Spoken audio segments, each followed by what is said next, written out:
welcome back to another episode of Dear Ron with Ron DeSuze. I'm Cameron Ivy over at Transcend. Ron, how are you, man? I'm good. How are you, Cam? I'm ready for another great episode. Oh, I'm so ready. Glad to be back. What are you sipping on over there? Good question. I'm sipping today Pedras, which is Mm, Portuguese sparkling water or agua con gas. Are you a sparkling water person? absolutely. It's the fancy water. You have to go with it.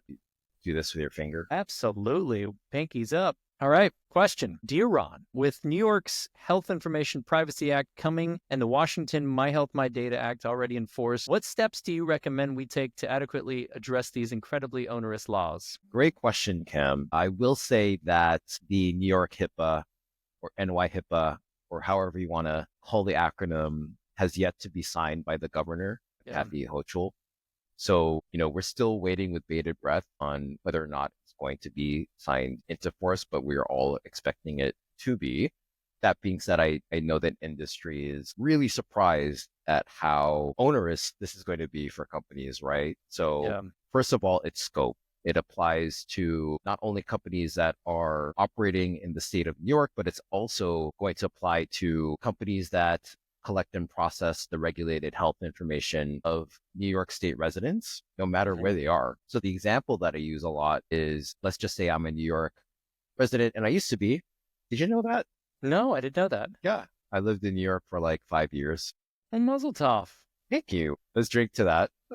So let's just say I'm a New York resident that is attending university in California. Potentially, this California university now needs to comply with NY HIPAA in the context of it collecting and using my personal information as a New York resident. From a scope and applicability perspective, really broad and something that we haven't seen yet in terms of a state law. I think the first step that privacy pros should be taking when it comes to understanding whether or not they fall under the scope of whether it's NY HIPAA or Washington's My Health, My Data Act is to really understand the personal information that they might be collecting, right? And Right. that's through a really good data inventory, a tool that helps you to appropriately classify your data. So are you actually collecting personal information of New York residents, for example?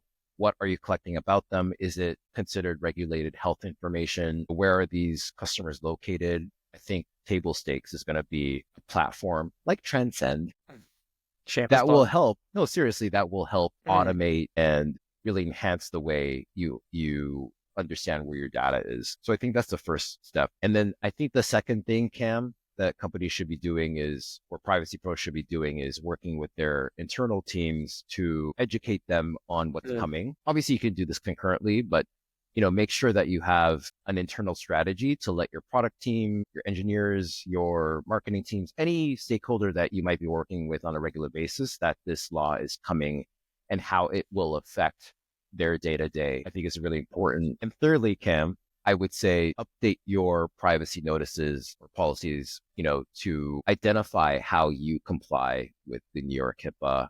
And we've seen this time and time again. A lot of companies do have state specific addendums or updates. They might have a California privacy policy, a Virginia privacy policies. I think it's a good idea. It's not the most consumer friendly way to do things, but having privacy policy update specific to how you might be complying with these more onerous laws is a good idea. So those are the initial steps I'd take. Awesome. Well, let's drink to that. Thanks for the question.